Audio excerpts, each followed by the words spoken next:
Today I'm here to announce that our office will be filing charges against Nick Reiner, who is accused of killing his parents, actor-director Rob Reiner, and photographer-producer Michelle Singer. The room went quiet in a way Hollywood insiders know all too well, the kind of silence that means something dangerous has just been said. Not shouted, not leaked, said calmly, carefully, and by the one man nobody expected to say it. Steven Spielberg, a legend who has spent his entire career protecting stories, suddenly becoming the story himself. Because what he revealed about Rob Reiner wasn't gossip, it was a warning. For decades, Rob Reiner has been untouchable, the lovable director, the trusted voice, the man behind films that define generations. But late last night, a single comment from Spielberg cracked that image wide open, and once it did, nothing could be sealed back up. Phones started buzzing, group chats lit up.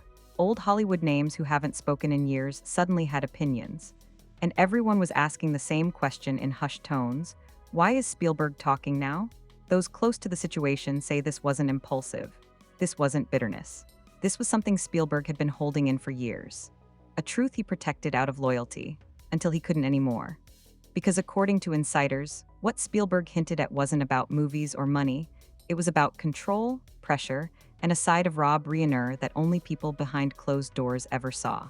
Within minutes, cryptic posts began appearing online. Former collaborators deleted old praise. Fans started rewatching interviews with new eyes.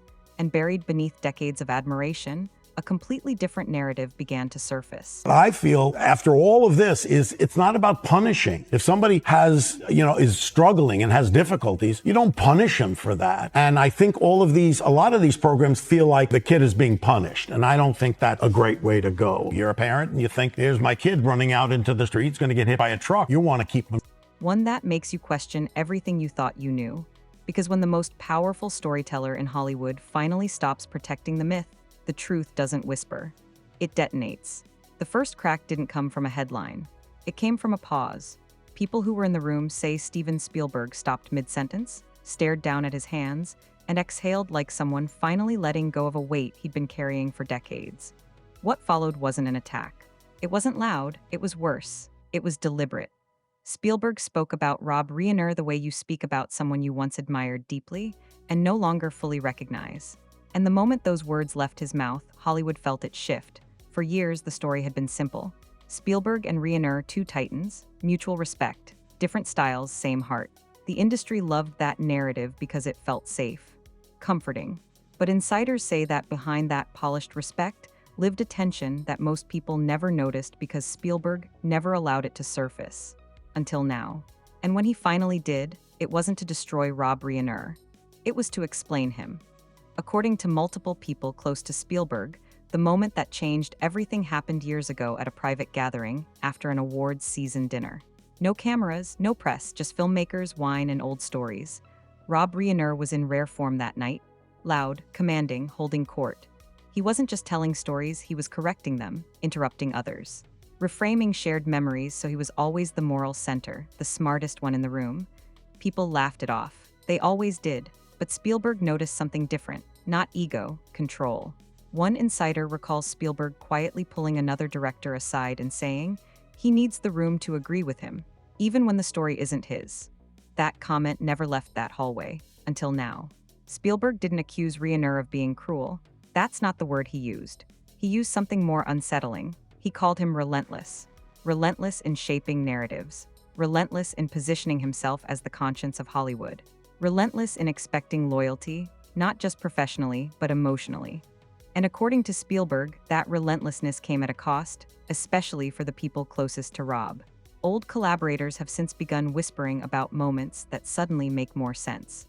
Directors who felt iced out after disagreeing with Reiner publicly. Writers who said meetings felt less like collaboration and more like moral examinations. One former producer, who asked to remain anonymous, said working with Reiner meant agreeing with him or slowly disappearing. At the time, everyone called it passion. Spielberg is now calling it something else.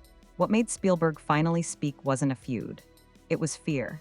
Insiders say Spielberg was shaken by how quickly the industry moved to defend Rob Reiner during a recent wave of criticism without asking any questions. The reflex to protect, the refusal to listen. It reminded Spielberg of something he'd seen too many times before, how power cloaked in righteousness becomes untouchable. That's when the private messages started circulating. Screenshots allegedly from years ago, showing tense exchanges between Reiner and collaborators who tried to set boundaries. The tone wasn't abusive. It was colder than that, disappointed, lecturing, heavy with implication. Messages that read like, "I expected more from you," or "I thought you understood what side of history you were on." Spielberg reportedly saw these and went quiet for a long time. One source close to him says Spielberg finally said, "That's not guidance, that's pressure." And that sentence matters because Spielberg has mentored countless people without ever demanding ideological alignment. He believes in persuasion through story, not intimidation through disappointment. Seeing the difference so clearly unsettled him.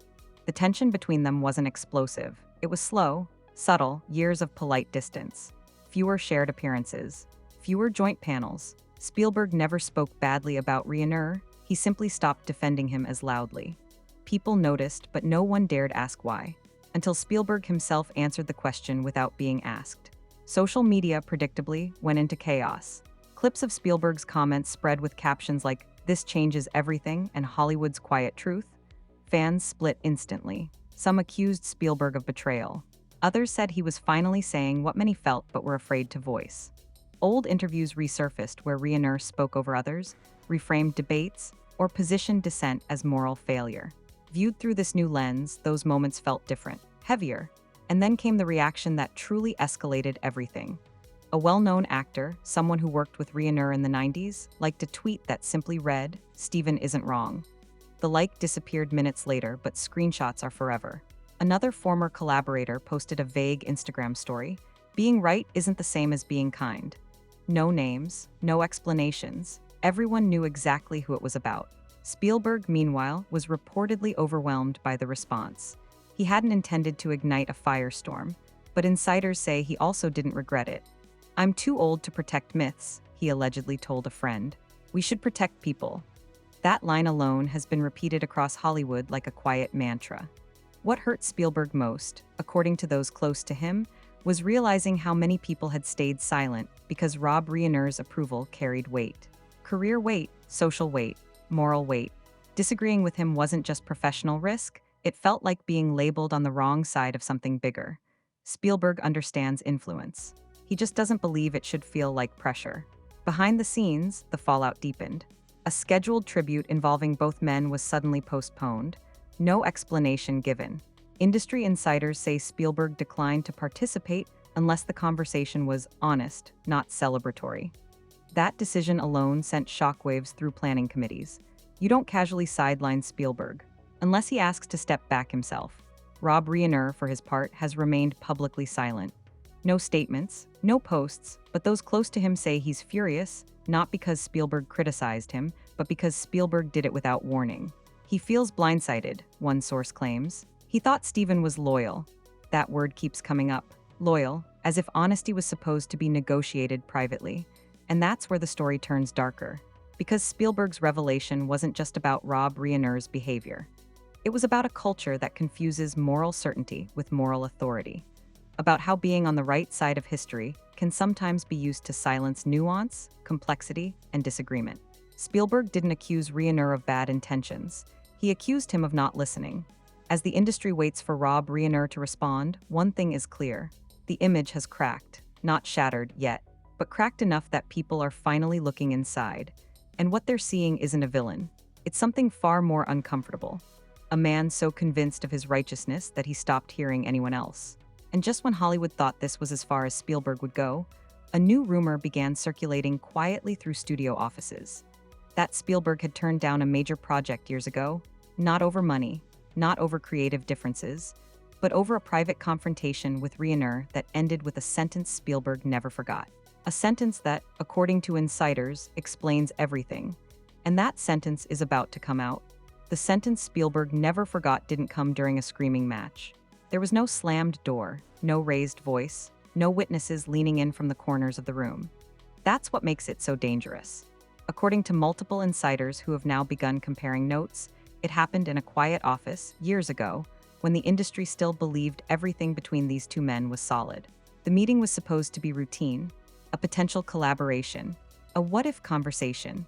Spielberg arrived early, as he always does. Rob Reiner arrived confident, already talking, already framing the story before anyone else could. At first, it was familiar territory. Film references, shared history, mutual admiration. But then the conversation shifted, subtly at first, then unmistakably. Reiner reportedly began outlining not just the project, but the message, the moral spine, the position it would take. And when Spielberg gently pushed back, suggesting a more ambiguous approach, the temperature changed. Not hot, cold. Reiner leaned back, crossed his arms, and said something that stunned Spielberg into silence. "If you don't tell it this way," Reiner allegedly said, "you're helping the wrong people." Not advising, accusing. People close to Spielberg say that sentence landed like a punch to the chest. Not because of disagreement, but because of the implication. That creative difference equaled moral failure. That nuance was betrayal. Spielberg didn't argue, he didn't raise his voice. He simply nodded, thanked Reiner for his time, and walked out. The project died quietly. No press, no drama, just distance. For years, Spielberg never told anyone why, until now. When Spielberg finally began opening up, he didn't start with anger. He started with disappointment. He told close friends that he felt something had changed in Rob, or maybe he had simply started seeing it clearly. He stopped asking questions, Spielberg allegedly said. He started delivering verdicts. That distinction matters, because Spielberg's entire career is built on questions. What if? Why does this hurt? Who gets left behind? Reiner, in Spielberg's view, began operating from answers.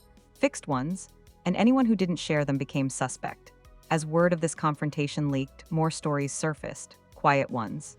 The kind people only tell when they feel safe enough to believe they won't be alone anymore.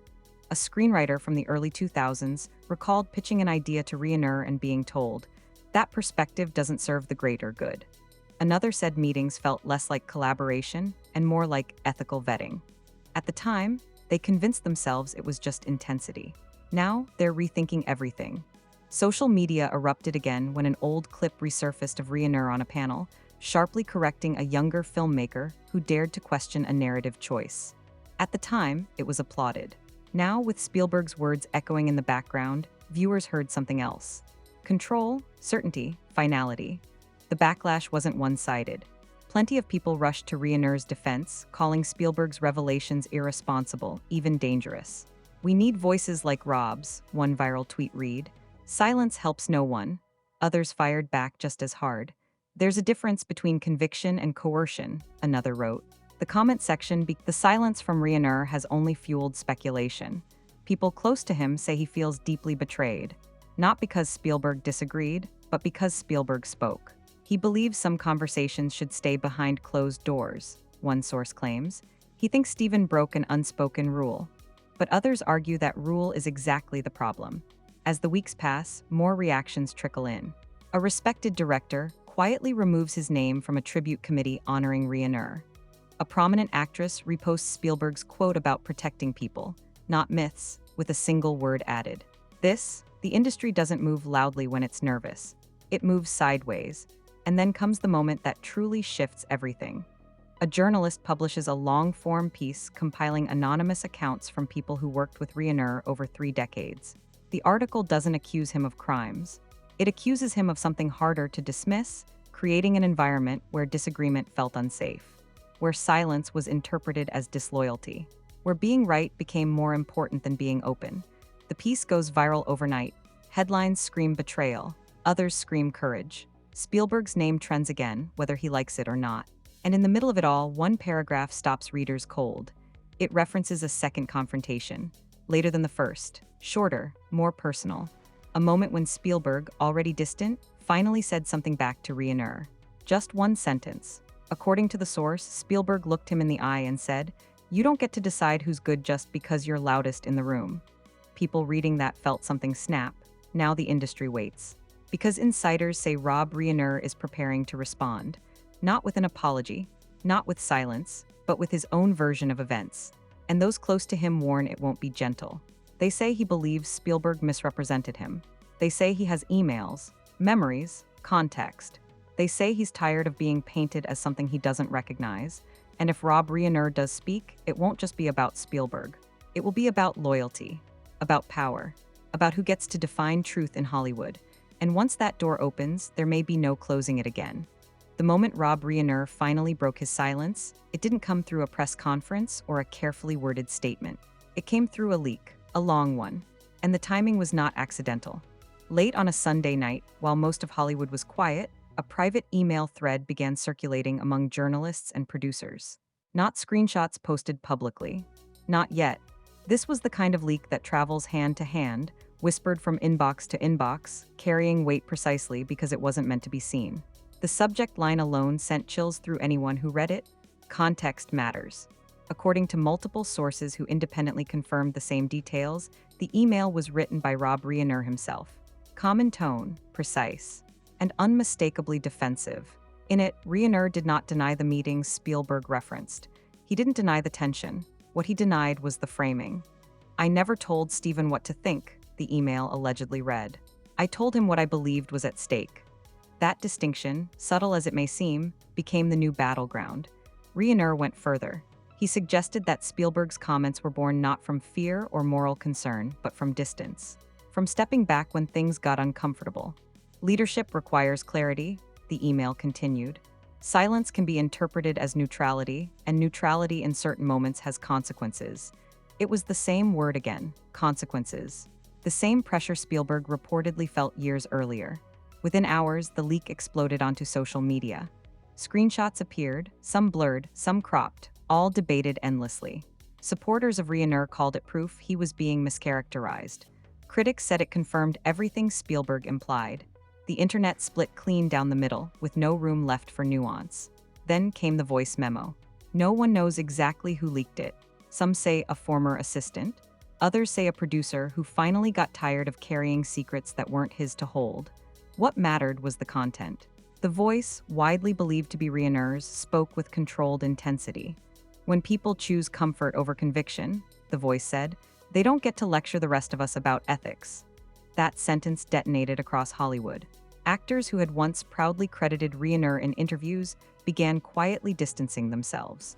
One A-list actress unfollowed him on every platform within minutes. A veteran screenwriter tweeted, then deleted, "Conviction without humility becomes domination." Even those who refused to take sides admitted the tone felt familiar, too familiar.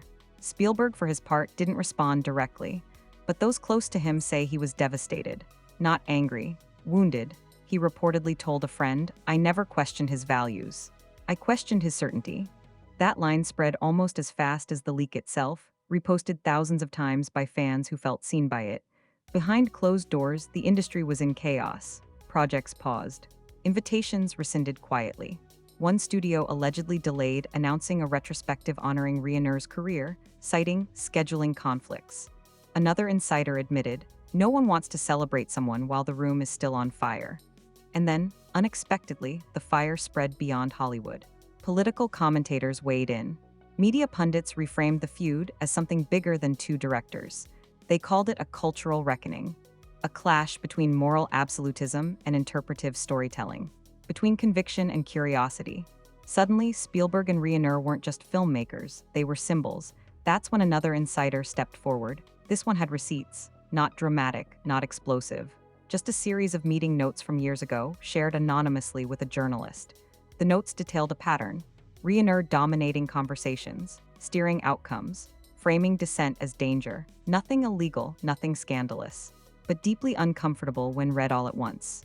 The article that followed changed the tone overnight. It wasn't accusatory, it was reflective. It asked a single question that echoed through every paragraph: when does leadership become pressure? The response was overwhelming.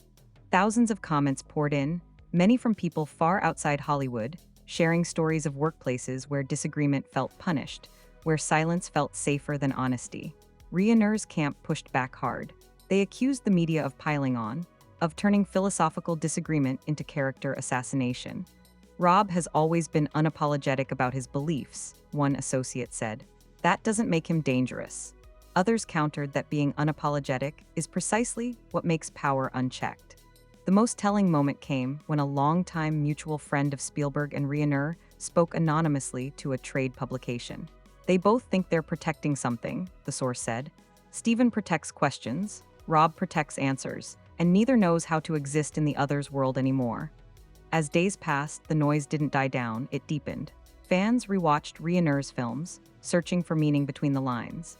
Others revisited Spielberg's work, noting how often his stories leave space for uncertainty. Entire video essays sprang up overnight dissecting the philosophical divide. And then came the final twist. A short clip surfaced from a private fundraiser years ago. Low quality, barely audible, but unmistakable. Reiner, mid-conversation, laughing before saying, "At some point, you stop listening and start leading." The room laughed with him. At the time, it sounded like confidence. Now, in context, it landed differently. Spielberg has since declined all interview requests. Friends say he regrets nothing, but mourns everything. Reiner, according to those close to him, feels misunderstood, cornered, and deeply hurt that a friend he respected would speak publicly at all. Neither man appears willing to reach out privately. Hollywood has seen feuds before. Loud ones, ugly ones. This one is different because it's quiet, intellectual, personal, and unresolved. No apologies have been issued. No statements retracted. Just a widening distance between two men who once stood side by side, believing in the same power of story but not the same responsibility of truth. And as the industry holds its breath, one thing is clear. This wasn't about a single comment or a single meeting. It was about years of tension finally finding air, about the cost of certainty, and about what happens when legends stop protecting each other and start telling the truth as they see it. The question now isn't who's right, it's what else hasn't been said yet. If you're still watching right now, it's because this story hit a nerve. This wasn't just about two Hollywood legends disagreeing. This was about power, silence, loyalty, and what happens when the people we've trusted for decades stop protecting each other and start telling their own versions of the truth. And that's exactly why you cannot step away now. Stories like this don't wrap themselves up neatly. They unfold in layers. And every time you think you've reached the bottom, another voice steps forward, another receipt surfaces, another carefully guarded moment cracks open. If you leave now, you miss what comes next. And trust me, this is far from over. This channel exists for the stories no one wants to talk about until it's impossible to ignore them. The uncomfortable ones. The ones that force you to question the people you thought you knew. And if Steven Spielberg breaking his silence made you pause, if Rob Reiner's response made you uneasy, then you already know there are more chapters waiting to be exposed. Hit the like button so this story keeps moving and reaches people who are still in the dark. Leave a comment, not just to react, but to be part of a conversation that Hollywood itself is having behind closed doors right now. And most importantly, subscribe immediately. Not tomorrow, not after the next headline drops. Subscribe now because when the next revelation hits, it won't wait for anyone to catch up. This wasn't just entertainment. It was a warning, and the next truth may be even harder to hear.